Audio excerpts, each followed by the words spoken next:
ఈ బంగ్లాదేశ్ పరిణామాల నేపథ్యంలో అంటే ఎన్డీఏ గవర్నమెంట్ ఎటువంటి విధానాలు అవలంబిస్తున్నా, ఎటువంటి నిర్ణయం తీసుకున్నా కూడా విపక్షాలు మొత్తం అపోజ్ చేస్తూ ఉన్నాయి. కానీ బంగ్లాదేశ్ పరిణామాల మీద ఇండియా తీసుకున్న స్టాండ్ని, షేక్ హసీనాకు ఆశ్రయం కల్పించడాన్ని విపక్షాలు ఎస్పెషల్లీ కాంగ్రెస్లో శశి థరూర్ అప్రిషియేట్ చేశారు సార్. కానీ రాహుల్ గాంధీ ఇప్పటి వరకు బంగ్లాదేశ్ పరిణామాల మీద స్పందించలేదు. దాన్నే క్వశ్చన్ చేస్తూ ఉన్నారు బండి సంజయ్. చైనా ఆలోచనలు అమలు చేసే వ్యక్తి రాహుల్ గాంధీ, అందుకే నోరు విప్పడం లేదు అని చెప్పి బండి సంజయ్ కామెంట్. ఎవరైనా రాహుల్ గాంధీ స్పందించలేదని బండి సంజయ్ అంటూ ఉన్నారు సార్. ఒకసారి బయట వెళ్ళండి సార్. అదే బంగ్లాదేశ్ లో అంత దారుణ మారణ జరుగుతుంటే రాహుల్ గాంధీ అనే వ్యక్తి ఇంతవరకు మాట్లాడతలేడు. రాహుల్ గాంధీ మాట్లాడే భాష ఏంటంటే శ్యామ్ పిట్రోడా అమెరికా భాష, అంకుల్ శ్యామ్ పిట్రోడా భాష, అమెరికా భాష రాహుల్ గాంధీ మాట్లాడుతాడు. వాళ్ళ చైనా ఏది వద్దంటే రాహుల్ గాంధీ అది పాటిస్తాడు. వద్దన్నదాన్ని రాహుల్ గాంధీ, చైనా ఏది చెప్తే రాహుల్ గాంధీ దాన్ని మాత్రమే పాటిస్తాడు. చైనా విధానాలను, చైనా ఆదేశాలను పాటించే వ్యక్తి రాహుల్ గాంధీ. అదే బంగ్లాదేశ్ రైట్ సార్, నాకు తెలిసి రాహుల్ గాంధీ రెస్పాండ్ అయ్యారని. Rahul Gandhi all party meeting attend అయ్యాడు, ఆల్ పార్టీ మీటింగ్ లో మాట్లాడాడు. ఆల్ పార్టీ మీటింగ్ లో క్లియర్ గా పార్టీ వైఖరి ఏంటి, బంగ్లాదేశ్ పరిణామాల్లో ప్రభుత్వం ఏ వైఖరి తీసుకోబోతుంది, ఇవన్నీ మాట్లాడాడు. అవన్నీ 3 ప్రశ్నలు అడిగాడని కూడా మనకు బయట కూడా వచ్చింది కదా. అందువల్ల రాహుల్ గాంధీ నిన్న, రాహుల్ గాంధీ కాదు ప్రియాంక గాంధీ కూడా మాట్లాడారు. సో బంగ్లాదేశ్లో మైనారిటీలు, హిందువులకు రక్షణ కల్పించాలని.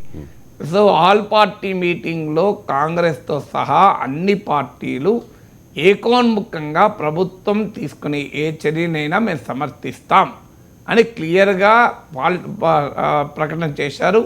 ఆల్ పార్టీ మీటింగ్లో చెప్పారు కూడా.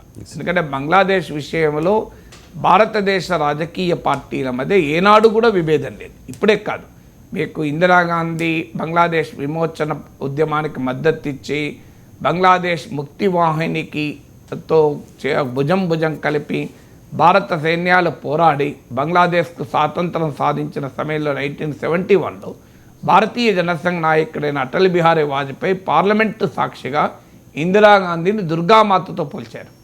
సో భారతీయ జనసంఘ్, కాంగ్రెస్ పరస్పర విరుద్ధమైన రాజకీయ సైద్ధాంతిక శిబిరాలు అయినా కూడా ఆ రోజు కూడా అటల్ బిహారీ వాజ్పేయి బంగ్లాదేశ్ విషయంలో ఇందిరాగాంధీ ప్రభుత్వం తీసుకున్న విధానాన్ని సమర్థించడమే కాదు, ఇందిరాగాంధీని దుర్గామాతతో పోల్చారు. ఇంతకన్నా ఎక్కువ ఉంటుంది. ఇంకా తర్వాత మీకు షేక్ హసీనాకు 1975 నుంచి 81 వరకు భారతదేశంలోని ఇందిరాగాంధీ ప్రభుత్వము ఆశ్రయం ఇచ్చినప్పుడు ఎక్కడా కూడా అభ్యంతరం ఎవరూ చెప్పలేదు. ఇందిరాగాంధీ ప్రభుత్వము, ఆ తర్వాత జనతా పార్టీ ప్రభుత్వం కూడా ఉంది. అందువల్ల ఇందులో బంగ్లాదేశ్ విషయంలో భారతదేశంలో బైపార్టిజాన్ కన్సెన్సస్ అంటారు, భిన్నమైన రాజకీయ పక్షాల మధ్య ఏకాభిప్రాయం ఉంది. ఇక్కడ ఎవరు కూడా భిన్నమైన అభిప్రాయాలు ఎవరు వ్యక్తం చేయడం లేదు. అందువల్ల ఆ ఆర్గ్యుమెంట్ కరెక్ట్ కాదు. బంగ్లాదేశ్లో ఇలా రాజకీయ పార్టీలన్నీ ఏకమై కొట్లాడాల్సింది. మనం తిట్టుకొని బంగ్లాదేశ్లో ఉన్న భారత వ్యతిరేక శక్తులకు బలమిస్తే ఎవరికి ప్రయోజనం కలుగుతుంది? విదేశాలకే ప్రయోజనం కలుగుతుంది. దేశంలో పార్లమెంట్లో లీడర్ ఆఫ్ ద అపోజిషన్ పట్టుకొని చైనా మనిషి అంటే ఎవరు బెనిఫిట్ పొందుతారు? చైనా వాడు బెనిఫిట్ పొందుతాడు, పాకిస్తాన్ వాడు బెనిఫిట్ పొందుతాడు, బంగ్లాదేశ్లో ఉన్న భారత వ్యతిరేక శక్తులు బెనిఫిట్ పొందుతాయి. భారతదేశానికి ఏం గౌరవం ఇస్తుందా? భారతదేశానికి ఇది వర్ణనిస్తుందా? మీరు రాజకీయ ప్రత్యర్థుల్ని విమర్శించటానికి వారి విధానాలు విమర్శించవచ్చు, కానీ భారతదేశంలో ఉన్న రాజకీయ ప్రత్యర్థుల్ని మీరు దేశద్రోహులుగా ఎవరన్నా అది భారతదేశానికి గౌరవం ఇవ్వదు.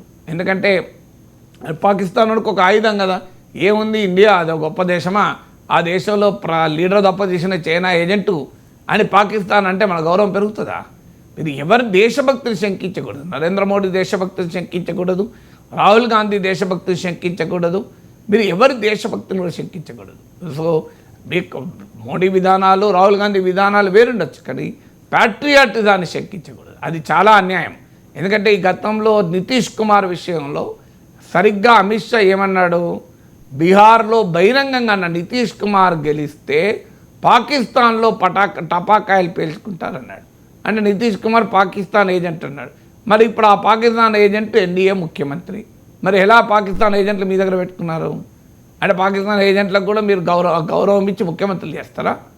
భారతీయ జనతా పార్టీ ఆన్సర్ చెప్పాలి కదా. పాకిస్తాన్ ఏజెంట్ల మీరు ముఖ్యమంత్రులు చేసేటువంటి పార్ట్ టైం ఇది. మరి ఇదేం దేశభక్తి?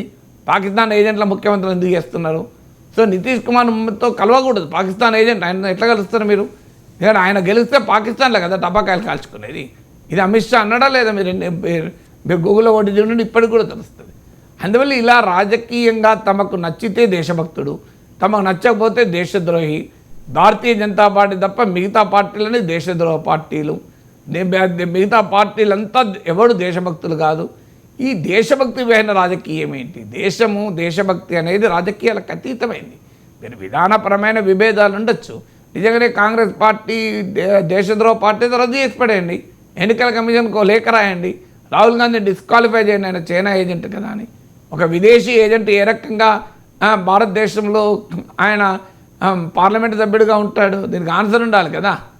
సో అందువల్ల ఇప్పుడు సుబ్రహ్మణ్య స్వామి ఆల్రెడీ ఓ వివాదం రైజ్ చేస్తున్నాడు. రాహుల్ గాంధీని మోడీ కాపాడుతున్నాడని చెప్పి ఆయన వాదన. రాహుల్ గాంధీ బ్రిటిష్ సిటిజను అని చెప్పి ఆయన మాట్లాడుతున్నాడు. మరి ఒక సుబ్రహ్మణ్య స్వామి మాట్లాడేది నిజమే అయితే చర్య తీసుకొని డిస్క్వాలిఫై చేయండి. ఎవరో కర్ణాటక ఎన్నికల సమయంలో ఈ దొంగల ఇంటి పేర్లు అన్నీ మోడీ అని ఎందుకుంటాయన్నందుకు 2 ఏళ్ళు డిస్క్వాలిఫై చేసి పడేశారు కదా. 2 ఏళ్ళు జైలు శిక్ష పెట్టి ఎంపీగా డిస్క్వాలిఫై చేసి బంగ్లా కూడా ఖాళీ చేశారు కదా. మరి అది చేయండి, ఏమవుతుందో చూడండి. అలా వెంటాడితే రాహుల్ గాంధీ బలం పెరిగి లీడర్ ఆఫ్ ద అపోజిషన్ అయ్యాడు. ఇప్పటికైనా బీజేపీకి అర్థం కావాల్సింది అంటే పర్సనల్గా టార్గెట్ చేస్తే దేశంలో ప్రజలు అంగీకరించరు. మీరు గమనించండి, రాహుల్ గాంధీని ఏ రకంగా పప్పు అంటూ ఆయన ఇమేజ్ పైన అటాక్ చేశారు, ఆయన డిస్క్వాలిఫై చేశారు, ఆయనను డిఫెమేషన్ పరువు నష్టం దావా అనే కేసులో మ్యాక్సిమం పనిష్మెంట్ కోర్టు ఇవ్వచ్చు. కానీ అందరికీ తెలుసు కోర్టులు ఇచ్చినా కూడా అందరికీ తెలుసు దీని వెనకాల రాజకీయం ఏంటని. 2 ఏళ్ళ జైలు శిక్ష విధించారు. ఆఖరికి ఆగమేఘాల మీద ఆయనను డిస్క్వాలిఫై చేశారు. ఆయన బంగ్లా ఖాళీ చేయించారు. ఇవన్నీ ఏం జరిగింది? అల్టిమేట్గా ఏం చేశారంటే 52-99 సీట్లు వచ్చాయి. రాహుల్ గాంధీ ఇమేజ్ పెరిగింది, లీడర్ ఆఫ్ అపోజిషన్ అయ్యాడు, ఇండియా కూటమిలో ఆయన తిరుగులే నాయకుడయ్యాడు. ఇలా మోర్ రెస్పెక్టబుల్ పొలిటీషియన్గా రాహుల్ గాంధీ ముందుకు వచ్చాడు. రాహుల్ గాంధీ ఇమేజు, రాహుల్ గాంధీ గ్లామర్ పెంచడానికి కారణమయ్యారు. ఇంకా మీరు ఆయన చైనా ఏజెంటు, పాకిస్తాన్ ఏజెంటు అని అనడానికైనా బేసిస్ ఉండాలి కదా. ఎవరు మా కుటుంబం యొక్క చరిత్ర మనకు తెలియదా? రాహుల్ గాంధీ తండ్రి, నానమ్మ ఇద్దరు తీవ్రవాదుల చేతుల్లో ఈ దేశం కొరకు ప్రాణాలు అర్పించారు కదా. జవహర్లాల్ నెహ్రూ ఈ దేశం కొరకు దశాబ్దాల పాటు ఏళ్ల పాటు జైల్లో ఉన్నాడు కదా. అందువల్ల రాహుల్ గాంధీని విధానపరంగా మనం వ్యతిరేకించాలంటే వ్యతిరేకించుకోవచ్చు. కానీ ప్రతి ఒక్కడు దేశద్రోహి, మేము తప్ప అందరూ దేశద్రోహి, వాడు పాకిస్తాన్ ఏజెంటు మాతో ఉండకపోతే, మాతో కలిస్తే మాత్రం ప్యాట్రియాటు అని ఈ రాజకీయం అనేది ఎప్పుడూ కరెక్ట్ కాదు.